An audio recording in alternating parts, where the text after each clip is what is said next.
ಸರ್ವರಿಗೂ ನಮಸ್ಕಾರಗಳು. ಗುರುಗಳ ಆಜ್ಞೆಯಂತೆ ಇವತ್ತಿನ ವ್ಯಾಖ್ಯಾನ ಭಗವದ್ಗೀತಾ ವ್ಯಾಖ್ಯಾನ ಗುರುಸ್ತುತಿಯೊಂದಿಗೆ ಪ್ರಾರಂಭ. ಗುರುವೇ ಸರ್ವಲೋಕಾನಾಂ ವಿಷಜೇ ಭವರೋಹಿಣಾಂ ನಿಧಯೇ ಸರ್ವವಿದ್ಯಾನಾಂ ಶ್ರೀ ದಕ್ಷಿಣಾಮೂರ್ತಯೇ ನಮಃ.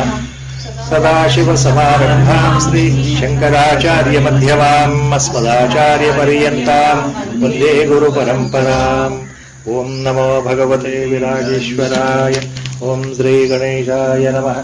ಓಂ ಶ್ರೀ ಮಹಾಸರಸ್ವತ್ಯೈ ನಮಃ. ವಸುದೇವಸುತಂ ದೇವಂ ಕಂಸಚಾಣೂರಮರ್ದನಂ ದೇವಕೀ ಪರಮಾನಂದಂ ಕೃಷ್ಣಂ ವಂದೇ ಜಗದ್ಗುರುಂ. ಭೋಗಂ ಕರೋತಿ ವಾಚಾಲಂ ಪಂಗುಂ ಲಂಘಯತೆ ಗಿರಿಂ ಯತ್ಕೃಪಾತಮಹಂ ವಂದೇ ಪರಮಾನಂದಮಾಧವಂ. ನಾರಾಯಣಂ ನಮಸ್ಕೃತ್ಯ ನರಂ ಚೈವ ನರೋತ್ತಮಂ ದೇವೀಂ ಸರಸ್ವತೀಂ ವ್ಯಾಸಂ ತದೋ ಜಯಮುದೀರಯೇತ್. Last time we had come down to the last shloka of the 6th chapter, and now we have to go to the next 7th chapter. Before that,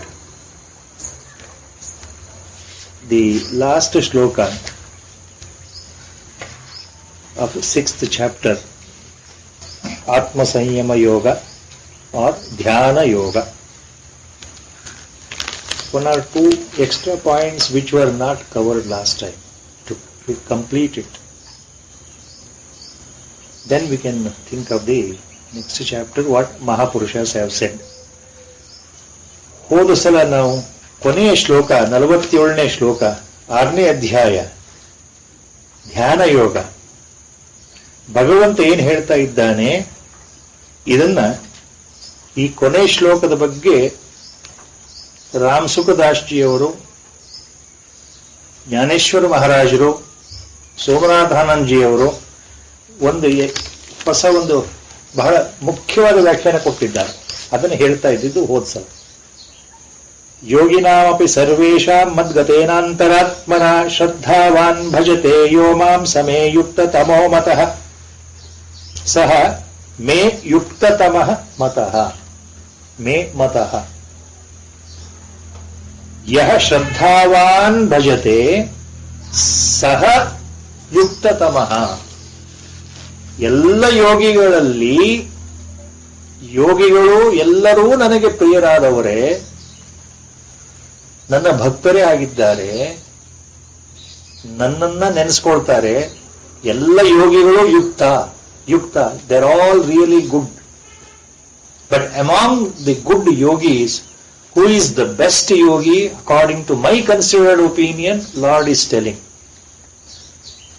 ಭಗವಂತನ ವಿಶ್ಲೇಷಣೆ ಪ್ರಕಾರ ಎಲ್ಲ ಯೋಗಿಗಳಲ್ಲಿ ಯಾರು ನನ್ನನ್ನು ಶ್ರದ್ಧೆಯಿಂದ ಭಜಿಸ್ತಾರೋ, ಶ್ರದ್ಧಾವಾನ್ ಭಜತೆ ಯಹ, the one who is totally dedicated and devoted to me and worships me. That means Lord is mentioning here upasana bhava. ಯಾರು ನನ್ನನ್ನ ಅನವರ್ತ ಉಪಾಸನೆ ಮಾಡ್ತಾ ಇದ್ದಾರೋ, the person, such a yogi who worships me constantly, means who is my ananya bhakta, who is my real devotee. Such yogi is the best among all yogis, among all types.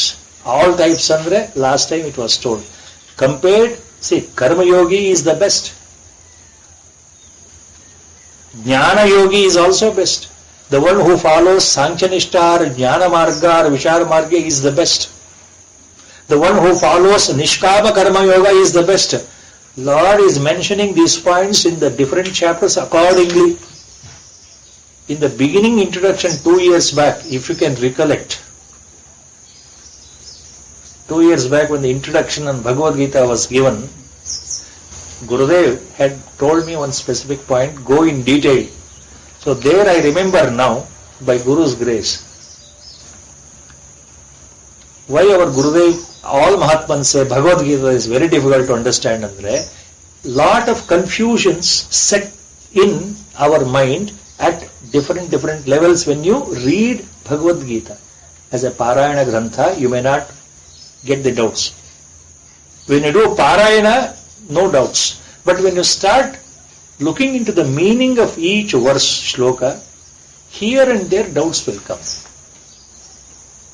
In one case, Bhagavanta, Lord Krishna Paramatma says, Karma Yoga is the best. Not only best, the easiest, so that anybody can follow. Karma Yoga, ಆಚರಣೆಗೆ ಬಹಳ ಸುಲಭದ ದಾರಿ. ನನ್ನನ್ನು ಸೇರಲು, ಭಗವಂತನನ್ನು ಸೇರಲು, ನಿಷ್ಕಾಮ ಕರ್ಮಯೋಗಕ್ಕಿಂತ ಇನ್ನೂ ಸುಲಭವಾದ ದಾರಿ ಯಾವುದೂ ಇಲ್ಲ ಅಂತ ಅಲ್ಲಿ ಹೊಗಳಿಬಿಟ್ಟಿದ್ದಾನೆ ಭಗವಂತ. ಆಮೇಲೆ ಧ್ಯಾನದ ಬಗ್ಗೆ ಬಂದಾಗ, ಸಾಂಖ್ಯನಿಷ್ಠೆ ಬಗ್ಗೆ ಬಂದಾಗ ಏನ್ ಹೇಳ್ತಾನೆ? ಎಲ್ಲಕ್ಕಿಂತ ಈ ವಿಚಾರ ಮಾರ್ಗ, ಧ್ಯಾನ ಮಾರ್ಗ ಬಹಳ ಮುಖ್ಯ. ಎಲ್ಲ ಯೋಗಿಗಳಲ್ಲಿ ಯಾರು ಧ್ಯಾನವನ್ನು ಅನವರ್ತ ಮಾಡ್ತಾರೋ, ಧ್ಯಾನದ ಮಹತ್ವವನ್ನು ಅರ್ಥಕೊಂಡಿದ್ದಾರೋ ಅವರು ನನ್ನನ್ನು ಸೇರ್ತಾನೆ ಅಂತ ಅಲ್ಲಿ ಧ್ಯಾನ ಯೋಗವನ್ನು ಹೊಗಳ್ತಾ ಇದ್ದಾನೆ. ಮತ್ತೊಂದ್ ಕಡೆ ಏನ್ ಹೇಳ್ತಾನೆ? ಎರಡೂ ಮಾರ್ಗಗಳು ನನ್ನನ್ನೇ ಸೇರುತ್ತಪ್ಪ, ಎರಡೂ ವ್ಯತ್ಯಾಸವೇ ಇಲ್ಲ ಅಂತ ಮತ್ತೊಂದ್ ಕಡೆ ಹೇಳ್ತಾನೆ.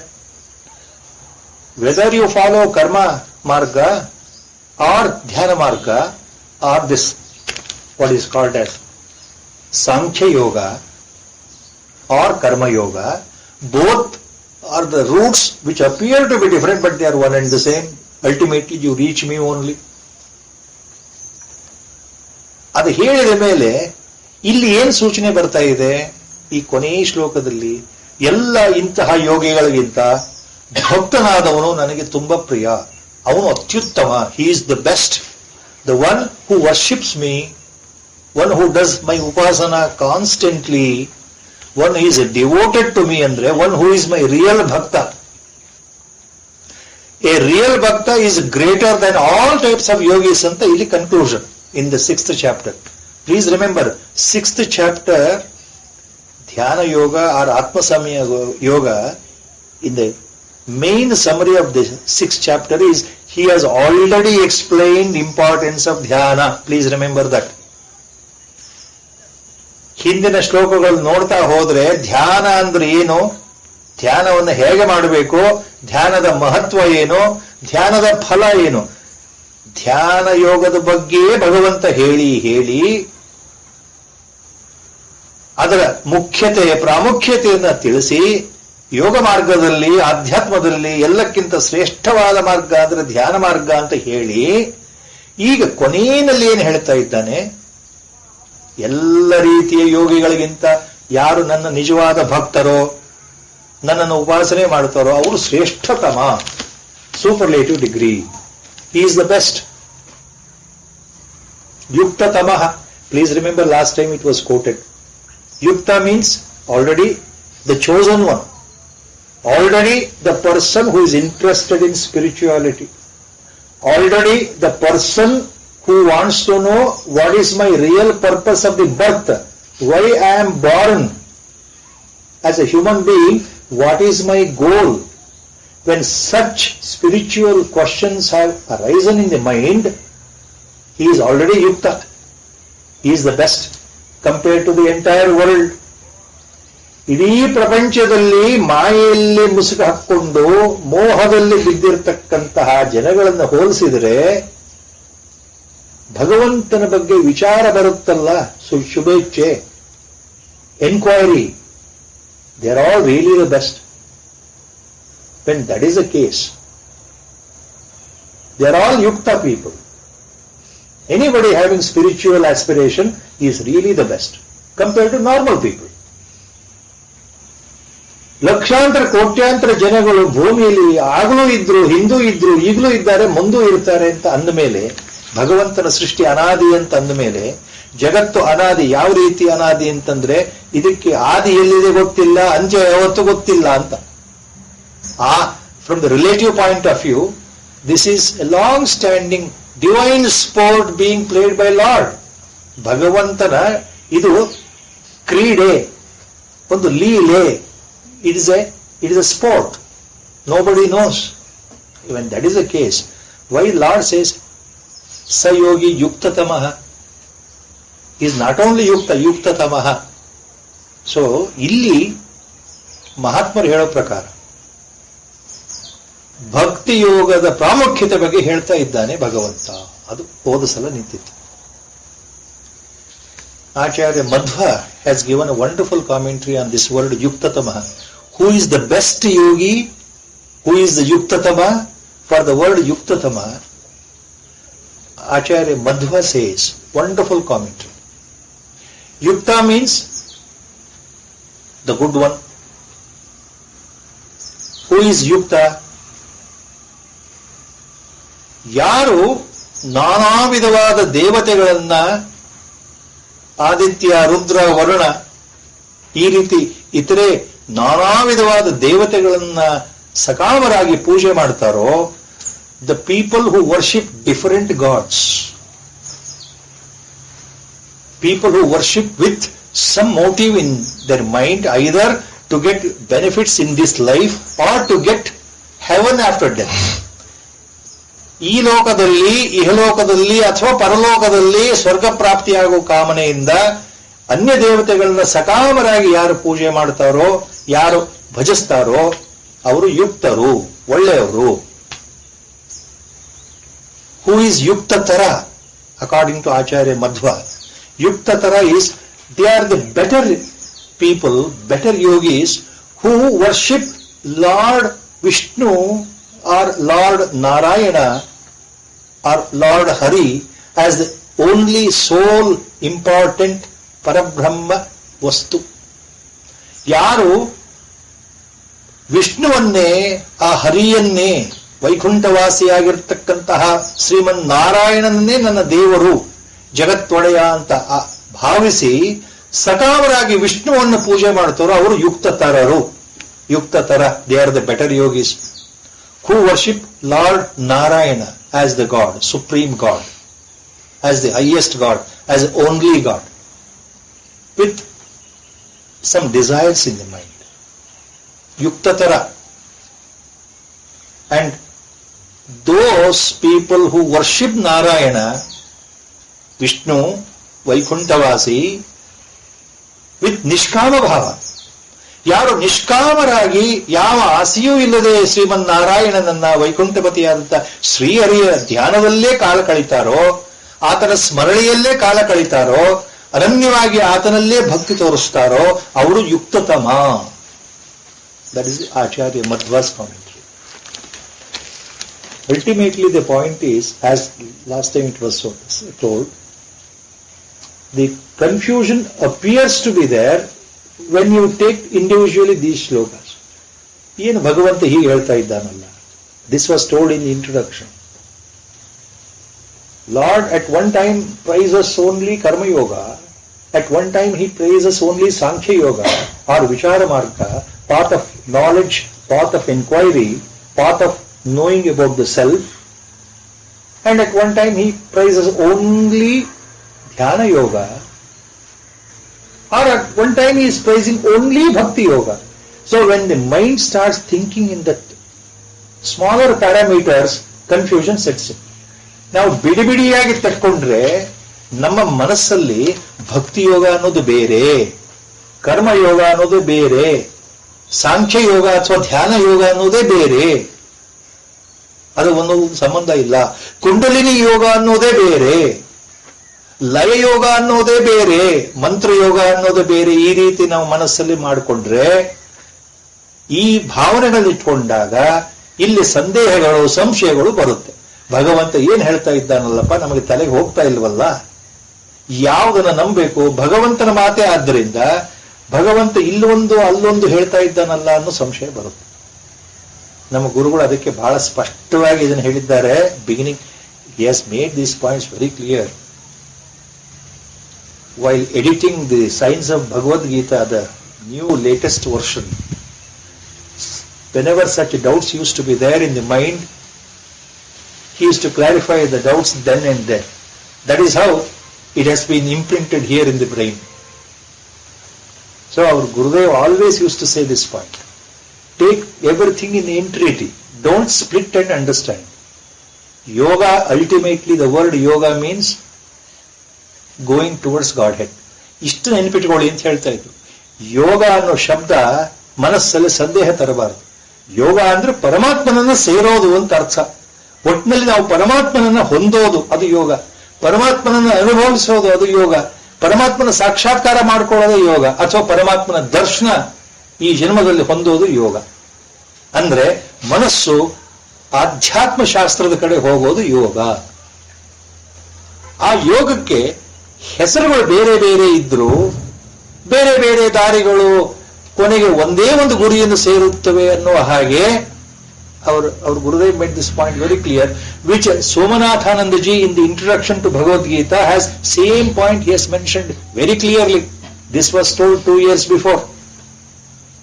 Still, the mind remembers what was told 2 years before. Somanathanandaji says the same example. There are different routes, different paths, famous 4 paths, 4 different routes to climb Mount Everest, tallest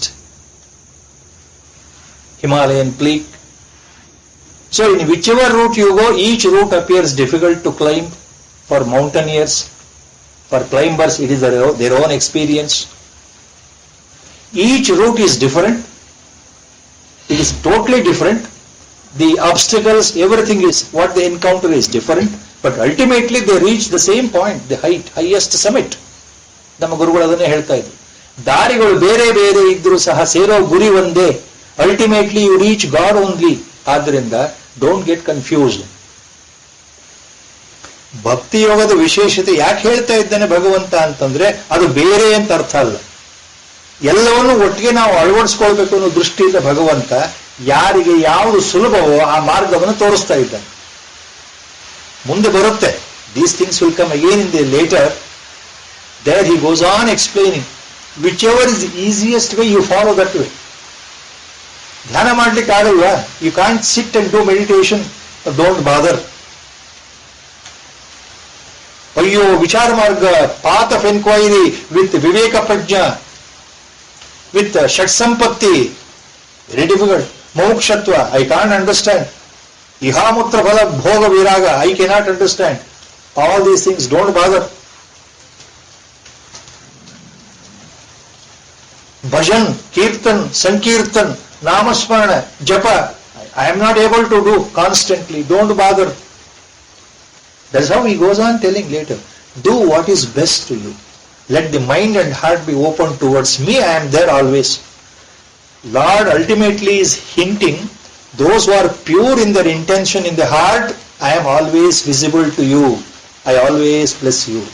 ನೀವು ಮನಸ್ಸು ಶುದ್ಧವಾಗಿದ್ರೆ ಸಾಕು, ಹೃದಯವನ್ನ ತೆರೆದಿಟ್ಟರೆ ಸಾಕಪ್ಪ, ನಾನು ನಿನಗೆ ಪ್ರಕಾಶವನ್ನು ತೋರಿಸ್ತೇನೆ, ನಾನು ಒಳಗೆ ಇದ್ದೇನೆ ಅಂತ ಭಗವಂತನ ಆಶಯ, ಭಗವಂತನ ನುಡಿ. ಇದು ಅರ್ಥ ಆಗಿಬಿಟ್ರೆ ನಮಗೆ ಎಲ್ಲೂ ಸಂದೇಹ ಬರಬಾರದು. ಇಷ್ಟು ಮುಖ್ಯವಾಗಿ ತಿಳ್ಕೊಳ್ಬೇಕು. ರಾಮಸುದ್ದಾಸ್ ಜಿ, ಜಯದೇವ್ ಗೋಯಂದಕ, ಜ್ಞಾನೇಶ್ವರ ಮಹಾರಾಜ್ ಇತ್ಯಾದಿ ಮಹಾಪುರುಷರು ಭಕ್ತಿ ಯೋಗಕ್ಕೆ ಬಹಳ ಪ್ರಾಮುಖ್ಯತೆ ಕೊಟ್ಟಿದ್ದಾರೆ. As it was told earlier, right from the times of Gauranga Prabhu from Bengal, Chaitanya Mahaprabhu, the Bhakti Yoga which was spread throughout North India, followed later by in South also by the great saints of our Karnataka, Purandaradasa, Kanakadasa, and from Tamil Nadu, Saint Tyagaraja, Sri Muttai Dikshitar.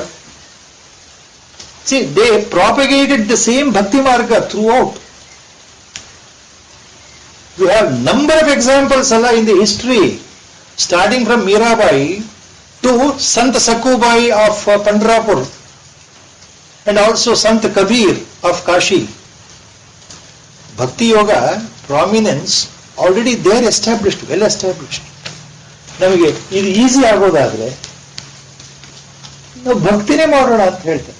ನಮ್ಗೆ ಯಾವುದು ಅರ್ಥ ಆಗಲ್ಲ, ಕಠಿಣವಾದ ಶಬ್ದಗಳು, Vedanta I may not be able to follow, but I have got pure love and devotion towards God enough. So they have praised a lot.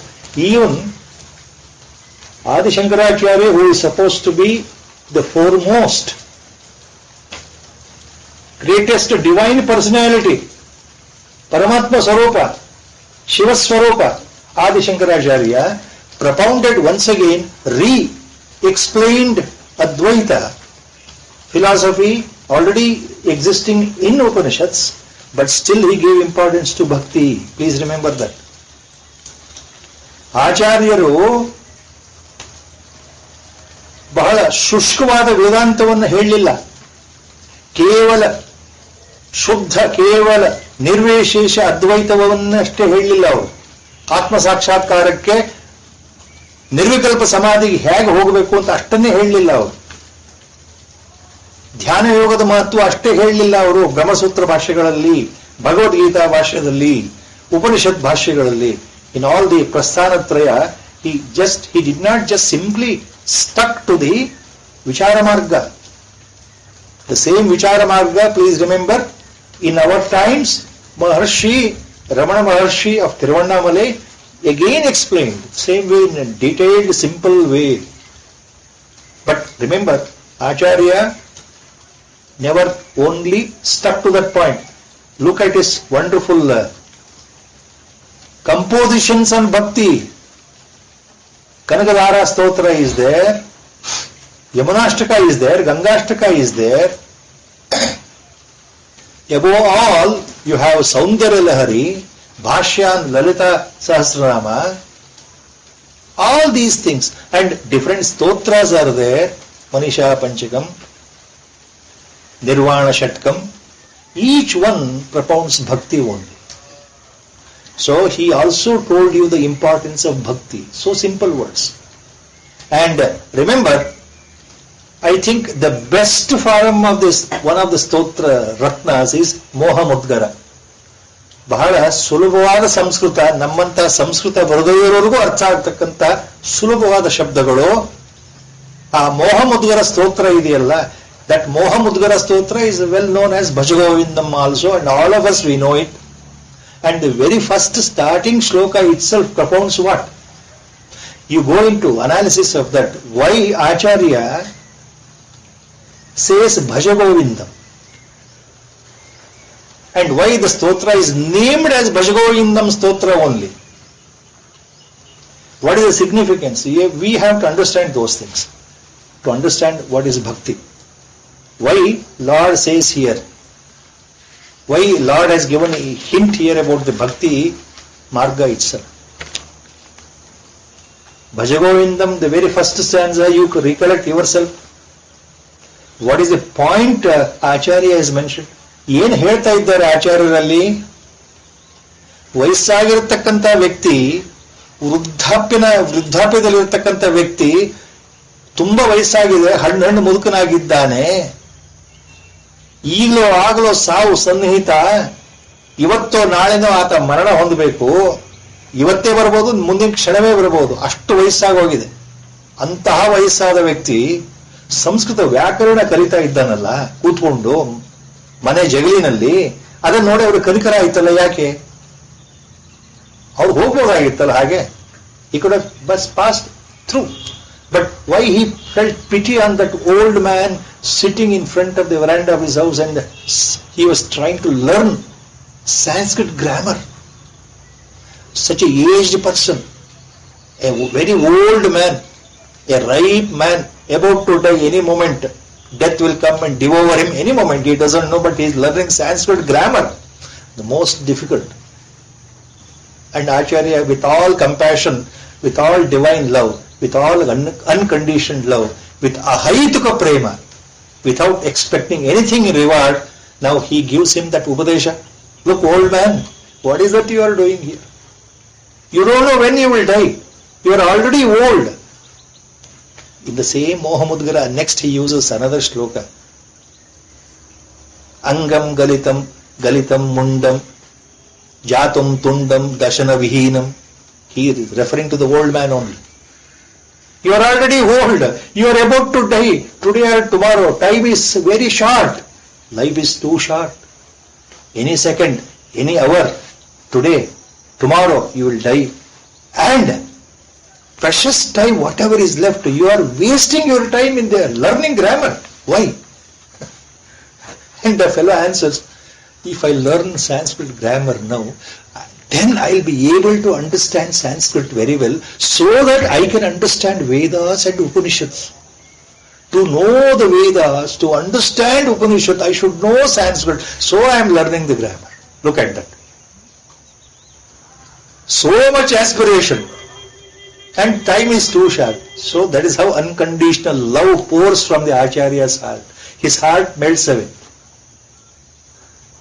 So tell me who is more devoted here? Acharya himself. His heart melts away and then extemporally he gives out that stotram known as Moha Mudgara. It is also called Bhajagovinda. The very first stanza, you know it very well. Addressing to that old man. ಆ ವಯಸ್ಸಾದ ವ್ಯಕ್ತಿ ಅವನನ್ನು ನೋಡಿ ಕನಿಕರದಿಂದ ಹೇಳ್ಬಿಡ್ತಾರಲ್ಲ ಅವರು, ಏನಪ್ಪಾ ಮಾಡ್ತಾ ಇದೀಯ, ಸಾವು ಹತ್ರ ಬಂದಿದೆಯಲ್ಲಪ್ಪ, ಇವಾಗ ನೀನು ಗ್ರಾಮರ್ ಕಲಿತೀನಿ, ವ್ಯಾಕರಣ ಕಲಿತೀನಿ ಅಂದ್ರೆ ನೀನು ಕಲಿಯೋದು ಯಾವಾಗ, ನಿನ್ನ ಅರ್ಥ ಮಾಡ್ಕೊಳ್ಳೋದು ಯಾವಾಗ, ಅರ್ಥ ಆಗೋದ್ರೊಳಗೆ ನೀನು ಸತ್ತು ಹೋಗ್ತೀಯಲ್ಲಪ್ಪ. ನೀನು ಕಲಿಯೋದ್ರೊಳಗೆ ಸತ್ತೋದ್ರೆ ಏನು ಉಪಯೋಗ, ನಿನ್ ಜೀವನ ವೇಸ್ಟ್ ಆಯ್ತಲ್ವಾ. ಅದ್ರ ಬಿಟ್ಬಿಡು, ಇರೋ ಸಮಯ ಭಗವಂತ ನಾಮಸ್ಮರಣೆ ಮಾಡಪ್ಪ. ಅಯ್ಯೋ ಮೂಡ, ಅಯ್ಯೋ ಮಂದಮತಿ, ನಿನಗೇನು ಅರ್ಥನೇ ಆಗ್ತಾ ಇಲ್ವಲ್ಲ ಅಂತ ಕನಿಕರದಿಂದ ಹೇಳೋ ಸ್ತೋತ್ರ. ಅದೇನು ತೋರಿಸುತ್ತೆ? ಪರಮ ಭಕ್ತಿಯನ್ನು ತೋರಿಸುತ್ತೆ. ನಮ್ಮ ಗುರುಗಳು ಅದನ್ನೇ ಯಾವಾಗಲೂ ಹೇಳ್ತಾ ಇದ್ರು. You don't know when you will die, you don't know when the death will come. So don't postpone, start now. Do namajapa, start now. Let it be in your mind.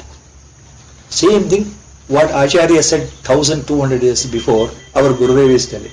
What our Gurudev is telling, all Mahatmans have said, whether it is Sri Sridhara Swamigal or Samartha Ramadas of Sajjanagad or Bundavale Maharaj or Papa Ramdas of Kanjangarh Ashram or Ramatirtha Maharaj of Rishikesh, Himalayan range, whichever, whomever you take, or Yogi Ram Surat Kumar of Tiruvannamalai, any Mahatman you take, they have explained the importance of Namajapa. Bhajagovindam, Bhajagovindam, Bhajagovindam. 3 times he stresses that word, Acharya. Mudamate, Sampramte, Sannihite Kale, Nahi Nahi Rakshati, Drukum Karana. The very first stanza. That is exactly what the Lord is hinting here. ಭಕ್ತಿ ಯೋಗದ ವಿಶೇಷತೆ ಬಗ್ಗೆ ರಾಮ್ ಸುಖ್ Das G ಅವರು ಒಂದು ಮಾತು ಬಹಳ ಚೆನ್ನಾಗಿ ಹೇಳಿದ್ದಾರೆ. Ram Sukh Das Ji Maharaj has explained such a way, compared to a jnani, a person who is in the path of the knowledge, person who is in the vichara marga, person who is devoted to dhyana. ಒಬ್ಬ ಧ್ಯಾನಾಭ್ಯಾಸಿಗೆ ಹೋಲಿಸಿದರೆ, ಒಬ್ಬ ಕರ್ಮಯೋಗಿಗೆ ಹೋಲಿಸಿದರೆ, ಒಬ್ಬ ಭಕ್ತ ಬಹಳ ಶ್ರೇಷ್ಠ ಅಂತ ಹೇಳ್ತಾರೆ. Acharya Ramanuja also says the same thing. A bhakta is better than anybody else, any other yogi. Why? Because the reason, please understand the difference, very subtle difference. A real bhakta has lost his individuality. ತಾನು ಅನ್ನೋ ಅಭಿಮಾನ ಅವನು ಕಳ್ಕೊಂಡ್ಬಿಟ್ಟಿದ್ದಾನೆ. ನಾನು ಅಂದ್ರೆ zero, I am no ಬಡಿ. He has totally lost his ego. Because a bhakta remembers that God is everything. God is everything andre everything in absolute sense, in relative sense. ಎಲ್ಲದಕ್ಕೂ ಪರಮಾತ್ಮನೇ ಕಾರಣ. ಪ್ರತಿಯೊಂದು ಪರಮಾತ್ಮನ ಸಂಕಲ್ಪದಂತೆ ನಡೀತಾ ಇದೆ. ನನ್ನ ಇಚ್ಛೆ ಏನೂ ಇಲ್ಲ, ನಾನು ಏನೂ ಅಲ್ಲ, ನಾನು ಇಲ್ವೇ ಇಲ್ಲ, ನಾನು ಸೊನ್ನೆ, I am big zero, I am nobody, he is everything, I am nothing. See, this concept has set in the beginning only in a Ananya Bhakta.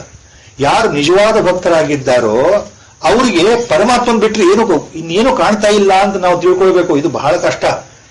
Don't be under the impression that ಅನನ್ಯ ಭಕ್ತ, to be an ಅನನ್ಯ ಭಕ್ತ is easy. No, it is not easy. When we practice upasana, devotion openly with open heart, with a total surrendering at the feet of the Guru, by the grace of Guru, we may follow that type of upasana to the highest level. From normal bhakta to become Ananya Bhakta is very difficult. So for beginning only a bhakta will understand that I am nobody. He is everything. Bhagavanta Sarvashakta. ಭಗವಂತ ಎಲ್ಲದರಲ್ಲೂ ಆತನ ಸಂಕಲ್ಪವೇ ನಡೀತಾ ಇದೆ. ಸೃಷ್ಟಿ ಆತನದ್ದೇ ಆಗಿದೆ. ಈ ಸೃಷ್ಟಿ ಪರಿಪಾಲಕ ಆತನೇ ಆಗಿದ್ದಾನೆ. ಭಗವಂತನಿಂದನೇ ಸೃಷ್ಟಿ, ಭಗವಂತನಲ್ಲೇ ಸಮಾಪ್ತಿ ಆಗುತ್ತೆ. ಎಲ್ಲ ವಿಷಯಗಳು ಭಗವಂತ ಮುಖ್ಯ ಅನ್ನೋದು ಗೊತ್ತಿರೋದ್ರಿಂದ ಯಾರಿಗೆ? ಭಕ್ತನಿಗೆ ತನ್ನತನವನ್ನ ಬಿಟ್ಕೊಟ್ಬಿಟ್ಟಿದ್ದಾನೆ. He has given up the ego factor. Whereas for a karmayogi or a person who is in vichara marga, path of knowledge, path of wisdom, doing his sadhana. Please remember, initially giving up ego will not be there. Second point, with viveka and vichara, with reasoning and inquiry, what happens when ultimately, when he is in the ultimate level of jnana, what happens andre? Please remember what happens. He will know that, a spiritual aspirant will know that he is no more the body, he is no more the indriyas, no more the buddhi, no more the mind. ಆ ಅನುಭವ ಬಂದಾಗ ನಾನು ಶುದ್ಧ ಆತ್ಮಸ್ವರೂಪ, I am that eternal ಆತ್ಮಸ್ವರೂಪ, I am that eternal consciousness, I am that Parama Chaitanya pervading the whole creation itself. There is nothing else other than that. There is nothing else other than me in that sense. There is nothing else other than I. I means supreme consciousness. When that feeling sets in, the whole thing appears, please remember, very difficult points. The whole thing appears like a dream. Whole thing is a mithya, is a big dream. You don't find any suffering, you don't find any happiness in the apparent world or in the events of the world. You don't give importance to attachments at all. All attachments are cut. ಎಲ್ಲ ಸಂಬಂಧಗಳು ಹೊರಟೋದಾಗ, ಎಲ್ಲ ಭಾವನೆಗಳು ಹೋದಾಗ, ಎಲ್ಲ ರಾಗಗಳು ನಾಶವಾದಾಗ, ದ್ವೇಷವೂ ನಾಶವಾದಾಗ, ರಾಗದ್ವೇಷಗಳು ನಿರ್ಮೂಲನಾದಾಗ, ನಾನು ನಾನಾಗಿಯೇ ಇದ್ದಾಗ ಏನಾಗುತ್ತೆ? ಅಲ್ಲಿ ಯಾವ ಭಾವನೆಗಳು ಇಲ್ಲ. You are non emotional. You become sthita prajna, prashanta manas. Please remember. There is a possibility. Mahatman Ram Sukdas Ji Maharaj gives that explanation along with Jnaneshwar Maharaj also. There is a possibility that you don't value much about the feelings, sattvic feelings like compassion, divine love, or love unconditional. You don't feel about other sufferings. You don't suffer looking at other sufferings. ಯಾವುದೇ ರೀತಿ feelings, no feelings at all. You will be sthitaprajna. ಜಗತ್ತಿನಲ್ಲಿ ಈ ಸೃಷ್ಟಿನಲ್ಲಿರತಕ್ಕಂತಹ ತೊಂದರೆಗಳು, ಜೀವಿಗಳು ಯಾವ ರೀತಿ ತೊಂದರೆ ಪಡ್ತಾ ಇದ್ದಾರೆ, ಏನು ಅನುಭವಿಸ್ತಾ ಇದ್ದಾರೆ, ಅದನ್ನು ನೋಡಿ ನೀವು ಕರಗೋದಿಲ್ಲ. ನಿಮ್ಮಲ್ಲಿ ಕೋಮಲತೆ ಇರೋದಿಲ್ಲ, ಬೆಳೆದೇ ಇರಬಹುದು. ನಿಮ್ಮಲ್ಲಿ ಮರುಕ ಬರದೇ ಇರಬಹುದು, ಆ ಸ್ಪಂದನ ಬರದೇ ಇರಬಹುದು, ಮತ್ತೊಬ್ಬರಿಗೆ ಸೇವೆ ಮಾಡೋ ಬುದ್ಧಿನೂ ಬರದೇ ಇರಬಹುದು. ನೀವು ಸ್ಥಿತಪ್ರಜ್ಞೆಯಾಗಿ ಉಳಿದು ಬಿಡಬಹುದಲ್ಲ. ಆದರೆ ಭಕ್ತ ಹಾಗಲ್ಲ. That is how the difference comes in. Ramanuja Acharya says the same point. Whereas a real devotee will be highly compassionate. He will be service motive minded. Always he loves to serve others. He is not bothered about himself, but he is bothered about others. He is bothered about others around him in the creation. Always he loves them unconditionally. He always tries to give them, always tries to help them, always tries to comfort them in their times of distress. And always tries to advise them how to be a good person. So, he is always reacting to different people's emotions in the same way to help them. In that way, Bhakta is greater. So, these are the points. Why Lord says, Yuktatama. A real devotee is much better, according to me.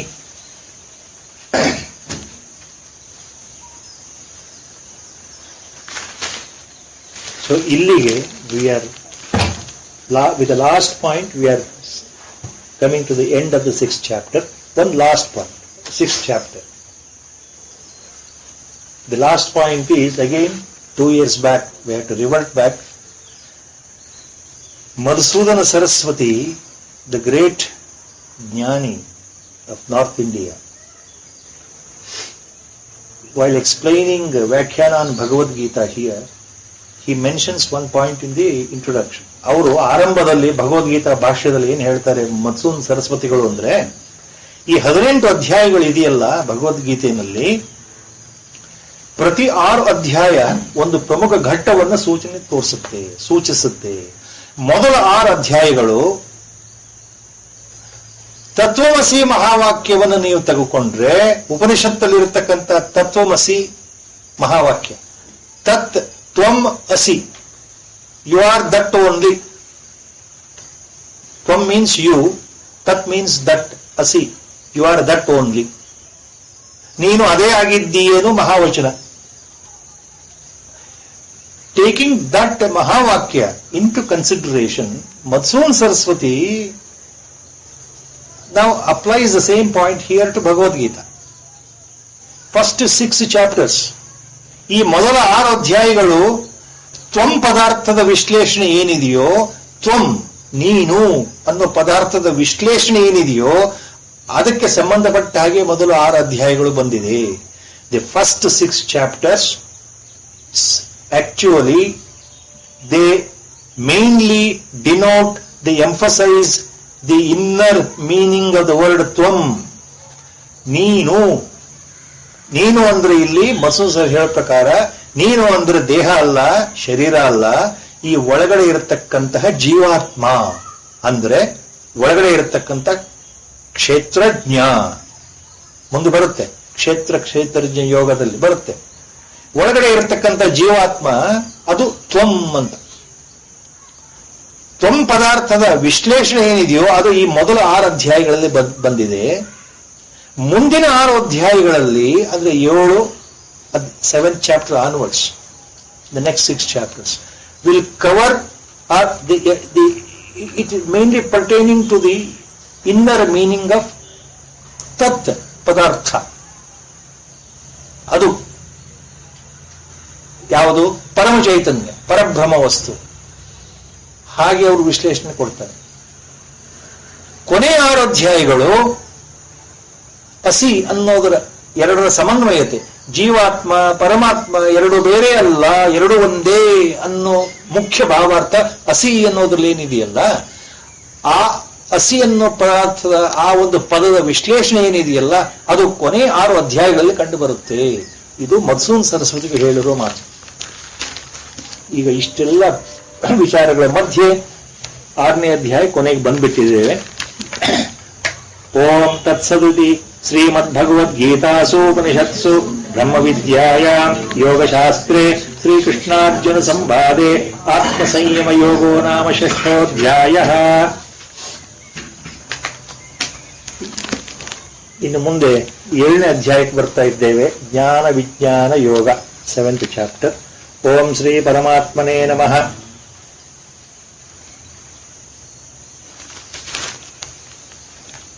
Now, the 7th chapter, the main point here to remember, the very first shloka bahala, he gives very clear hint. Lord, ಏನ್ ಹೇಳ್ತಾ ಇದ್ದಾನೆ ಭಗವಂತ? ಶೃಣು ಅಂತ ಹೇಳ್ತಾ ಇದ್ದಾನೆ, ಕೇಳಪ್ಪ. ಏನ್ ಹೇಳ್ತಾ ಇದ್ದಾನೆ?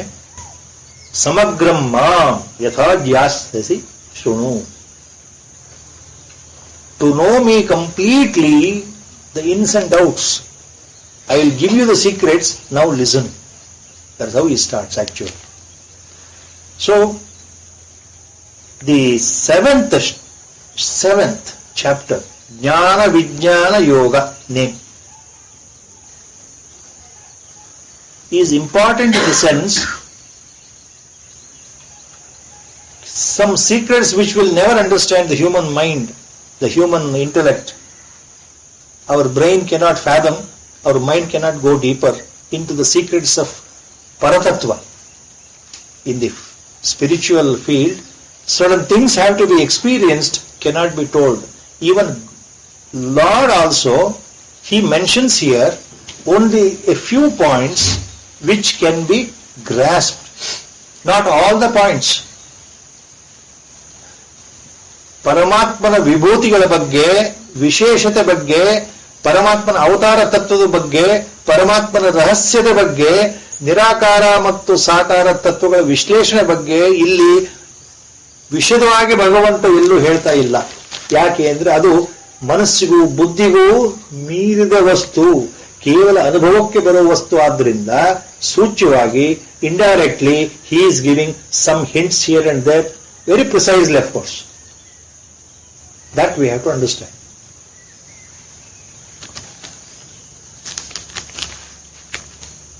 So after explaining Dhyana Yoga in the 6th chapter, now he starts. Lord starts. So once again, Sri Bhagavan Uvacha, Maya Sakta Manapartha Yogam Yunjan Madashrayah Asamshayam Samagramma Yatha Jnasyasi Tat Shruno. ಅಸಂಶಯಂ ಸಮಗ್ರಂ ಮಾಂ ಯಥಾ ಜ್ಞಾಸಸಿ ತತ್ ಶೃಣು. He starts with the first line, the first charana is so important. Mayasakta mana yogam yunjan madashrayah. Now two adjectives are there. One is the person who is referred as Mayasakta manaha. Another point, he is Madashrayah, the one who is under my tutelage, one who has come down to me as a sole refuge, the one who has come seeking my total protection, the one who has come to fall at my lotus feet ಅಂತ ಅರ್ಥ. Madashrayah. ಯಾರು ನನ್ನ ಆಶ್ರಯದಲ್ಲಿದ್ದಾರೋ, ನನ್ನನ್ನೇ ನಂಬಿದ್ದಾರೋ, the one who has got total belief in me, totally devoted to me ಅಂತ ಅರ್ಥ ಮದಾಶ್ರಯ. One who is not only total belief, he is worshipping me only, ನನ್ನನ್ನೇ ಆರಾಧನೆ ಮಾಡ್ತಾ ಇದ್ದಾನೋ, ನನ್ನಲ್ಲೇ ನಂಬಿಕೆ ಇಟ್ಟಿದ್ದಾನೋ ಅವನು ಮದಾಶ್ರಯ. ಅಂತಹ ವ್ಯಕ್ತಿ ಮದಾಶ್ರಯ ಅಂತ ಅರ್ಥ. ಇನ್ನೊಂದು ವಿಶೇಷಣ ಏನು ಅಂದ್ರೆ, ಅಡ್ಜೆಕ್ಟಿವ್ ಇಸ್ ಮಯ್ಯಾಸಕ್ತ ಮನಃ, A person who has reposed his mind totally in me only. Mayi asakta manaha. Mayasakta manaha. This phrase Lord is very fond of. Now he is using, talking in first term, please remember. These things you will understand when you go later into the question of Arjuna, which is better Lord. ಈ ನನಗೆ ಅರ್ಥ ಆಗ್ತಾ ಇಲ್ವಲ್ಲ, ಮತ್ತೆ ಮತ್ತೆ ಮತ್ತೆ ಪ್ರಶ್ನೆ ಮೇಲೆ ಪ್ರಶ್ನೆ. ಅಲ್ಲ, ಭಗವಂತ ಒಬ್ಬನೇ ಅಂತಂದ್ಮೇಲೆ, ಭಗವಂತನಿಗೆ ಆಕಾರವೇ ಇಲ್ಲ ಅಂದ್ಮೇಲೆ, ಭಗವಂತನಿಗೆ ನಾಮವೇ ಇಲ್ಲ ಅಂದ್ಮೇಲೆ, ಭಗವಂತ ಅನಾದಿ, ಅಮರ, ಅಜ, ಅವ್ಯಕ್ತ, ಅಗೋಚರ ಇಂತೆಲ್ಲ ಹೇಳಿದ ಮೇಲೆ ನಾವು ಹೇಗೆ ಭಗವಂತನ ಪೂಜೆ ಮಾಡೋದು? ಶಿವ ಅಂತ ಪೂಜೆ ಮಾಡ್ಬೇಕಾ, ವಿಷ್ಣು ಅಂತ ಪೂಜೆ ಮಾಡ್ಬೇಕಾ, ನಾರಾಯಣ ಅಂತ ಪೂಜೆ ಮಾಡ್ಬೇಕಾ, ಯಾವ ಹೆಸರಿನಲ್ಲಿ ಪೂಜೆ ಮಾಡಬೇಕು? ಅವರೆಲ್ಲ ಕೆಳಗದವರ, ಈ ಪರಬ್ರಹ್ಮ ತತ್ವ ಮೇಲಿಂದ ಅನ್ನೋ ಪ್ರಶ್ನೆ ಎಲ್ಲ ಬರುತ್ತಲ್ಲ ಅರ್ಜುನ ಮನಸ್ಸಲ್ಲಿ. ಭಗವಂತ ಕೃಷ್ಣ ಗೊತ್ತಾಗ್ತಾ ಇಲ್ಲಪ್ಪ, ನಿರಾಕಾರ ಪೂಜೆ ಬಹಳ ಮುಖ್ಯವೋ, ಸಾಕಾರ ಪೂಜೆ ಮುಖ್ಯವೋ, ನಾನು ಏನು ಮಾಡಬೇಕು ಅಂದ್ರೆ, ಕಲಿಯುಗದಲ್ಲಿ ನಮ್ಮಂತಹ ಜನಗಳನ್ನ ಮನಸ್ಸಲ್ಲಿ ಇಟ್ಕೊಂಡು ಬಂದಿರೋ ಪ್ರಶ್ನೆ ಅದು. ಅಲ್ಲಿ ಕೇಳ್ತಾನೆ ಅರ್ಜುನ, ನೀನು ಹೇಳಪ್ಪ ಭಗವಂತ, ನಿರಾಕಾರ ಪೂಜೆ ಶ್ರೇಷ್ಠವೋ, ಸಾಕಾರ ಪೂಜೆ ಶ್ರೇಷ್ಠವೋ ಅಂತ ಅಲ್ಲಿ ಬರುತ್ತಲ್ಲ.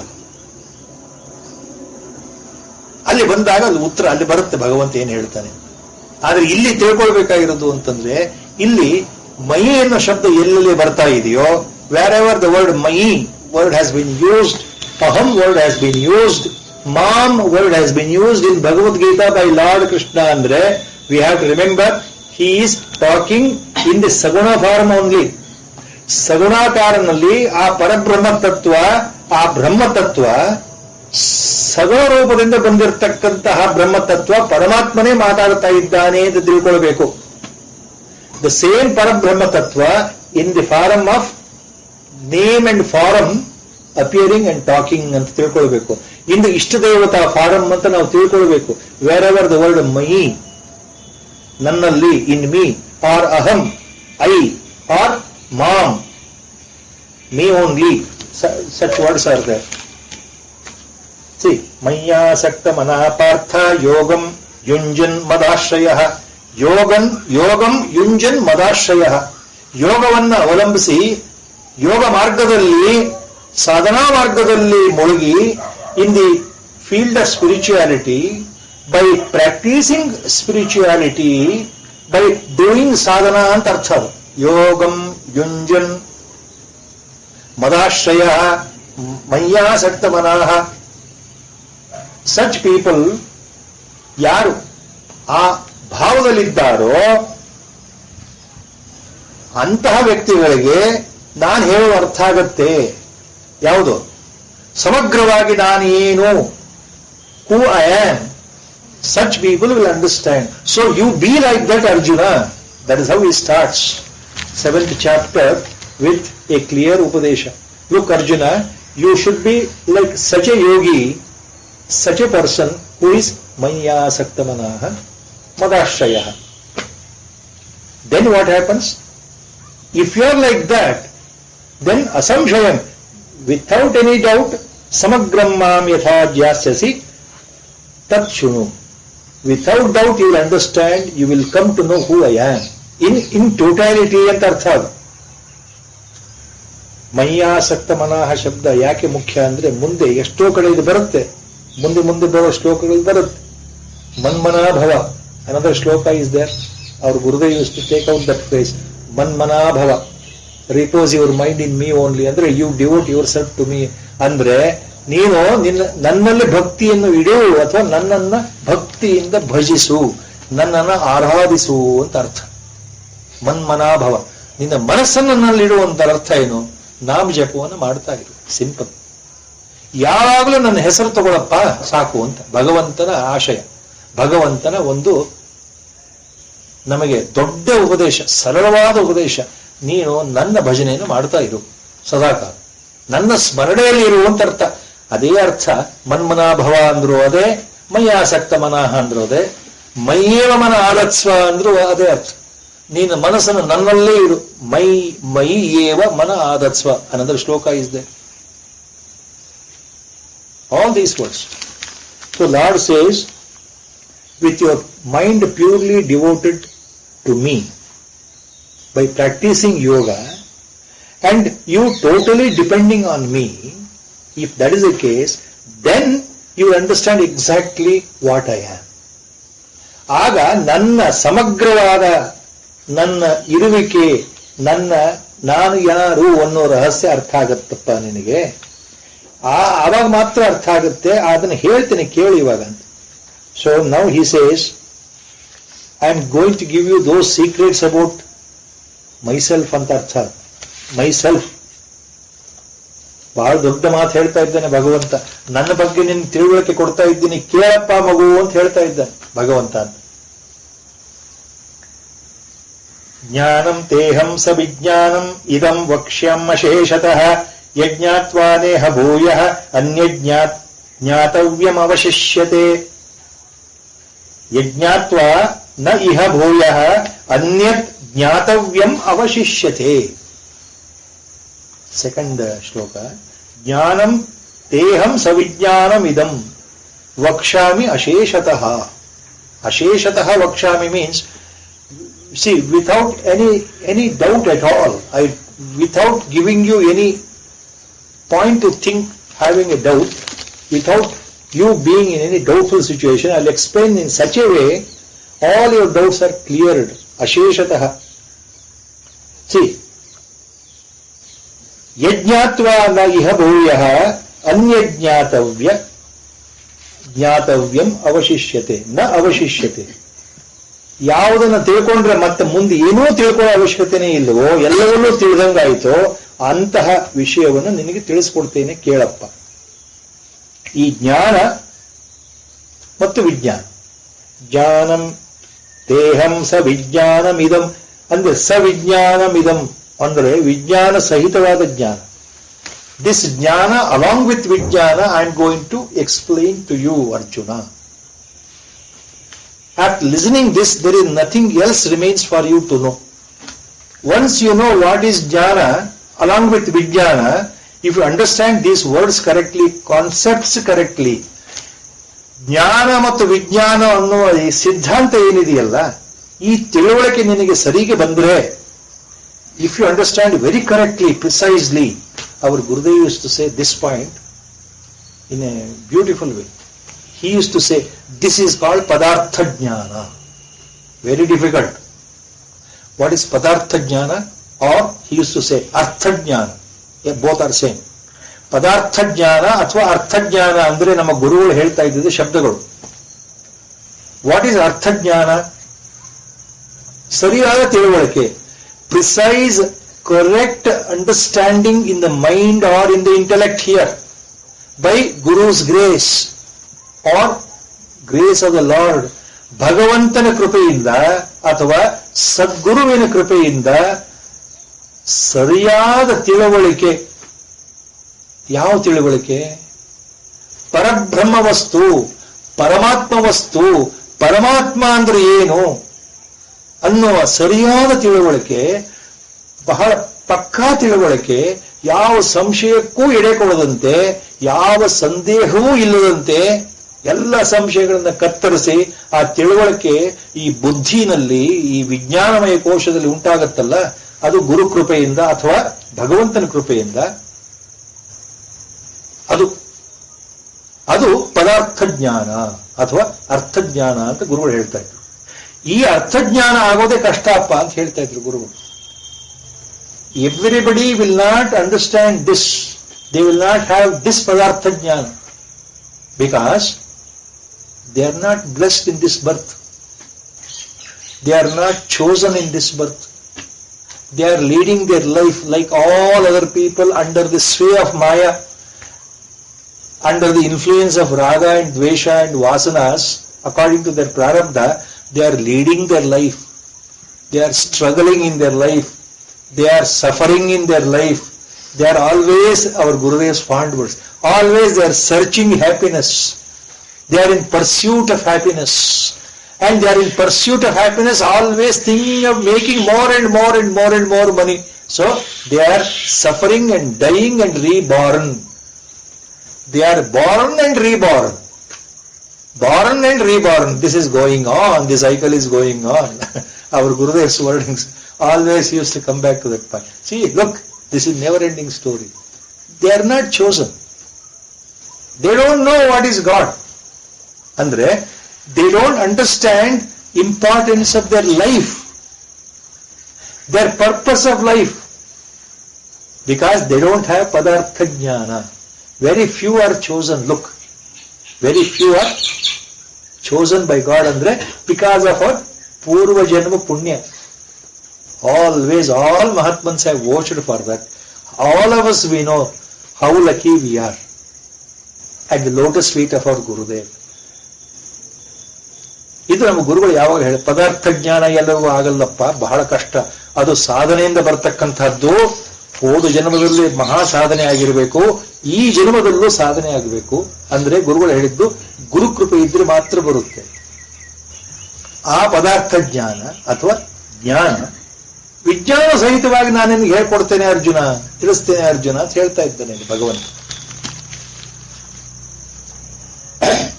ನಿನಗೆ ಜ್ಞಾನ ಅಂದ್ರೇನು, ವಿಜ್ಞಾನ ಅಂದ್ರೇನು ಎಲ್ಲವನ್ನು ನಾನು ನಿನಗೆ ತಿಳಿಸ್ಕೊಡ್ತೇನೆ ಅರ್ಜುನ. ಯಾವುದನ್ನು ತಿಳಿದ್ರೆ ನಿನಗೆ ಮತ್ತೆ ಮುಂದೆ ಯಾವ ಸಂಶಯವೂ ಇಲ್ಲ. There is nothing left to you to understand anything more. So now I am going to tell you what is jnana and what is vijnana. Or I am going to tell you or define or explain what is jnana and vijnana. Now please remember, these two words are so difficult, confusing for us. If you look into the commentaries of all different Mahatmans, Mahapurushas, lot of difference is there. Our Gurudev's commentary itself is totally different. How he has defined what is jnana, what is vijnana, it looks different. Bhala deep if you apply your mind by Guru's grace, again, don't be under the impression, but your logical mind will find the answer. No, please. ಇದು ನಾನು ಎಷ್ಟೇ ಪ್ರಯತ್ನ ಮಾಡಿ ಅರ್ಥ ಮಾಡ್ಕೊಳ್ತೇನೆ ಅಂದ್ರೆ ಅರ್ಥ ಆಗಲ್ಲ. ಅದು ಗುರುಗಳ ಕೃಪೆ ಇದ್ರೆ ಅರ್ಥ ಆಗುತ್ತೆ. Only by guru's grace you will understand. Now, the famous, most important definition, Acharya Shankara Bhagavatpada, what is jnana, what is vijnana, he has given. Majority, all Mahapurushas adhere to that only. What is the definition? Jnana, according to Acharya Shankara Bhagavatpada. Jnana is a supreme knowledge of Parabrahma Tattva, supreme knowledge of God, Brahma Vidya, supreme Adhyatma Shastra. That is Jnana. Jnana means nothing but knowledge of God himself. ಭಗವಂತ ಏನು ಅನ್ನೋ ಸಂಪೂರ್ಣ ತಿಳುವಳಿಕೆ ಇದೆಯಲ್ಲ, ಆಧ್ಯಾತ್ಮ ಶಾಸ್ತ್ರವೇ ಜ್ಞಾನ. ಆ ಆಧ್ಯಾತ್ಮ ಶಾಸ್ತ್ರ ಇದೆಯಲ್ಲ, ಭಗವಂತ ಏನು ಅನ್ನೋ ತಿಳುವಳಿಕೆ ಕೊಡುವಂತ ಆಧ್ಯಾತ್ಮ ಇದೆಯಲ್ಲ, ಅದು ಜ್ಞಾನ. So that highest supreme spiritual knowledge culminating in knowing what is God, what is Parabrahma Tattva, what is Paramatma, that is Jnana, according to Acharya. Then what is Vijnana, according to Acharya? ಹಾಗಾದ್ರೆ ವಿಜ್ಞಾನ ಅಂದ್ರೆ ಏನು? ವಿಜ್ಞಾನ ಅನ್ನೋದಕ್ಕೆ ಬಹಳ ಬಹಳ ಬಹಳ ಸುಂದರವಾಗಿ ಹೇಳಿಬಿಟ್ರು ಆಚಾರ್ಯರು. ಭಗವಂತ ಭಗವತ್ ತತ್ವ ವಿವೇಚನೆ, ಭಗವತ್ ತತ್ವವನ್ನು ಅರಿಯೋದು ಜ್ಞಾನ ಆದರೆ, ಸರಿಯಾದ ತಿಳುವಳಿಕೆ ಬರೋದು ಜ್ಞಾನ ಅಂತ ಆದರೆ, ಅದು ನೇರವಾಗಿ ನಮಗೆ ಸಾಧನೆಯಲ್ಲಿ ಸ್ವಂತ ಅನುಭವಕ್ಕೆ ಬರೋದು ಇದೆಯಲ್ಲ, ಸ್ವಂತ ಅನುಭವಕ್ಕೆ ಬರೋದು ವಿಜ್ಞಾನ. Whatever jnana which has been acquired, it has to be internalized and to be experienced directly. That is called vijnana, according to Acharya Shankara. So vijnana means ಯಾವುದು ಜ್ಞಾನ ಅಂತ ಇದೆಯಲ್ಲ, ಅದು ಅನುಭವಕ್ಕೆ ಬರೋದು. ತಿಳುವಳಿಕೆ ಜ್ಞಾನ, ಅನುಭವಕ್ಕೆ ಬಂದರೆ ವಿಜ್ಞಾನ. Awareness to be experienced. Whatever you are aware of the fact, you have to experience. That means what? After knowing, you becoming that only. ಯಾವುದನ್ನು ಅರ್ಥಕೊಂಡ ಮೇಲೆ ನೀವು ಶೂನ್ಯ ಆಗಿಬಿಡ್ತೀರಿ, ನೀವಿರೋದೇ ಇಲ್ಲ, ನೀವು ಅದೇ ಆಗಿಬಿಡ್ತೀರಿ. ತತ್ವಮಸಿ. ಆ ತತ್ವಮಸಿ ವಿಶ್ಲೇಷಣೆಯನ್ನೇ ಮನಸ್ಸಲ್ಲಿ ಇಟ್ಕೊಂಡು ಆಚಾರ್ಯರು ಬಹಳ ಸುಂದರವಾಗಿ ಹೇಳಿಬಿಟ್ರು. ಜ್ಞಾನ ಅಂತಂದ್ರೆ ಪರಮಾತ್ಮನ ತಿಳುವಳಿಕೆ, ಪರಮಾತ್ಮನ ಅರಿವು, ಪರಮಾತ್ಮನ ಬಗ್ಗೆ ಅರಿವು. ಪರಮಾತ್ಮ ಅಂದ್ರೆ ಯಾರು ಏನು ಅನ್ನೋ ಅರಿವಿದೆಯಲ್ಲ, ದಟ್ ಅಂಡರ್ಸ್ಟ್ಯಾಂಡಿಂಗ್, ಪ್ರಿಸೈಸ್ ಅಂಡರ್ಸ್ಟ್ಯಾಂಡಿಂಗ್ ಈ ಜ್ಞಾನ. And experiencing directly myself. ಆ ಅನುಭವ ಕಿವಿನಲ್ಲಿ ಕೇಳಿದ್ದು ತಲೆ ಉಳಿದಿತ್ತಲ್ಲ, ಸ್ವಂತ ಅನುಭವಕ್ಕೆ ಬರಬೇಕಲ್ಲ, ಡೈರೆಕ್ಟ್ ಎಕ್ಸ್ಪೀರಿಯನ್ಸ್. ಅದನ್ನು ಅವರು ಅಪರೋಕ್ಷಾನುಭೂತಿ ಅಂತ ಹೇಳಿದ್ರು. So that is the real experience is ವಿಜ್ಞಾನ. ಆಚಾರ್ಯ ಶಂಕರ ಡೆಫಿನಿಷನ್. ಆಚಾರ್ಯ ರಾಮಾನುಜ ಡೆಫಿನಿಷನ್ ಏನಿದೆ, ಆಚಾರ್ಯ ರಾಮಾನುಜ ಗಿವ್ಸ್ ಜ್ಞಾನ ವಿಜ್ಞಾನ ಡೆಫಿನಿಷನ್. ಜ್ಞಾನ ಮೀನ್ಸ್ ಭಗವತ್ ವಿಷಯ, ಭಗವತ್ ಸಂಬಂಧಿ ವಿಷಯ. Knowledge concerning with God is jnana. Please remember, have it in the mind correctly. Minor differences, subtle differences it looks. Ultimately, there is no difference. The clue is that very subtle difference. According to Acharya Ramanuja, Jnana means Bhagavad Vishaya, knowledge about God. What is Vijnana? According to Ramanujacharya, Sri Ramanujacharya says, Vijnana means Viviktavada Bhagavad Vishaya. Viviktavada Bhagavad Vishaya ಅಂತ ಹೇಳ್ತಾರೆ. What does it mean? The word Vivikta in Sanskrit. Vivikta means something unique. Ultimately realizing that, ultimately after knowing God, that is jnana, then realizing that there is nothing other than God. Only God is existing. ಅದು ವಿವ್ಯಕ್ತ ಜ್ಞಾನ, ಅದು ವಿಶೇಷವಾಗಿರ್ತಕ್ಕಂಥ ವಿವ್ಯಕ್ತ ಜ್ಞಾನ ಆದ್ರಿಂದ that is called vijnana. Acharya Ramanuja. Acharya Madhva makes it further very very simple. Anybody can easily follow. Jnana is ಭಗವದ್ ವಿಷಯ, knowledge of God. What is vijnana according to Acharya Madhva? Vijnana means ವಿಶೇಷವಾದ ಜ್ಞಾನ. ವಿಜ್ಞಾನ, ವಿಶೇಷ ಜ್ಞಾನ, ವಿಜ್ಞಾನ. ವಾಟ್ ಇಸ್ ದಟ್ ವಿಶೇಷ ಜ್ಞಾನ? ವಿಶೇಷ ಜ್ಞಾನ means he says aparoksha jnana. Aparoksha means just like Acharya Shankara, that which you experience. That which you experience. Aparoksha. That is direct. So direct, special. Jnana is knowledge. What is Vijnana? Special knowledge experienced. Look at the definition. Special knowledge experienced. ವಿಶೇಷವಾದ ಜ್ಞಾನ ಅಪರೋಕ್ಷ ಜ್ಞಾನಕ್ಕೆ ಅದು ವಿಜ್ಞಾನ ಅಂತ ಹೇಳ್ಬಿಟ್ಟು ಯಾರು? ಆಚಾರ್ಯ ಮಧ್ವರು. So ಜ್ಞಾನ ವಿಜ್ಞಾನಕ್ಕೆ ಎಷ್ಟು ವ್ಯಾಖ್ಯಾನಗಳಿದೆ ಅಂದ್ರೆ ಕೊನೆಗೆ ಏನಾಗುತ್ತೆ ಅಂದ್ರೆ ಬಹಳ ವಿಶದವಾಗಿ ಹೋಗ್ತಾ ಹೋದ್ರೆ ಯಾವುದೂ ಅರ್ಥವಾಗದೆ ಕೊನೆಗೆ ನಮಗೆ ಮನಸ್ಸಲ್ಲಿ ಬರೀ ಸಂದೇಹಗಳೇ ಉಳಿಯುತ್ತೇನೋ ಅನ್ನೋ ಒಂದು ಶಂಕೆ ಬರುತ್ತೆ. ಅದಕ್ಕೆ ಗುರುಗಳು ಯಾವಾಗಲೂ ಹೇಳ್ತಾ ಇದ್ರು, ಭಗವದ್ಗೀತೆ ಬಹಳ ಕಷ್ಟ, very difficult to follow, very difficult to understand. Very difficult to understand. Only we pray sincerely our Guru or the God who is residing inside to see that He will bestow that grace, Krupa, we understand something out of it. Other than that, we cannot say that we have understood Bhagavad Gita in one lifetime. ಒಂದು ಶ್ಲೋಕ ಅರ್ಥ ಆಗಲಿಕ್ಕೆ ಒಂದು ಜನ್ಮ ಬೇಕು ಅಂತ ಗುರುಗಳು ಹೇಳ್ತಾ ಇದ್ರಲ್ಲ, ಬಹಳ ಸತ್ಯವಾದ ಮಾತು. ನಾವಾಗೆ ಅರ್ಥ ಮಾಡ್ಕೊಳ್ತೀವಿ ಅನ್ನೋದು ಬಹಳ ಕಷ್ಟ ಇದೆ. ಗುರುಗಳ ಅನುಗ್ರಹ ಇದ್ರೆ ಅದರ ಸ್ವಲ್ಪ ಭಾಗ ಈ ಜೀವನದಲ್ಲಿ ನಮಗೆ ತಲೆಗೆ ಹೋಗಬಹುದು ಅಂತ ಆಶೆ. ಗುರುಗಳ ಸಂಕಲ್ಪ ಇಲ್ಲಿಗೆ ಮುಗಿತಾ ಇದೆ ಇವತ್ತಿನ ವ್ಯಾಖ್ಯಾನ. ವಸುದೇವ ಸುತಂ ದೇವಂ ಕಂಸಚಾಣೂರಮರ್ದನಂ ದೇವಕೀ ಪರಮಾನಂದಂ ಕೃಷ್ಣಂ ವಂದೇ ಜಗದ್ಗುರುಂ ಮೂಕಂ ಕರೋತಿ ವಾಚಾಲಂ ಪಂಗುಂ ಲಂಘಯತೆ ಗಿರಿಂ ಯತ್ಕೃಪಾತಮಹಂ ವಂದೇ ಪರಮಾನಂದಮಾಧವಂ. ನಾರಾಯಣಂ ನಮಸ್ಕೃತ್ಯ ನರಂ ಚೈವ ನರೋತ್ತಮಂ ದೇವೀಂ ಸರಸ್ವತೀಂ ವ್ಯಾಸಂ ತತೋ ಜಯಮುದೀರಯೇತ್. ಹರಿ ಓಂ ತತ್ಸತ್.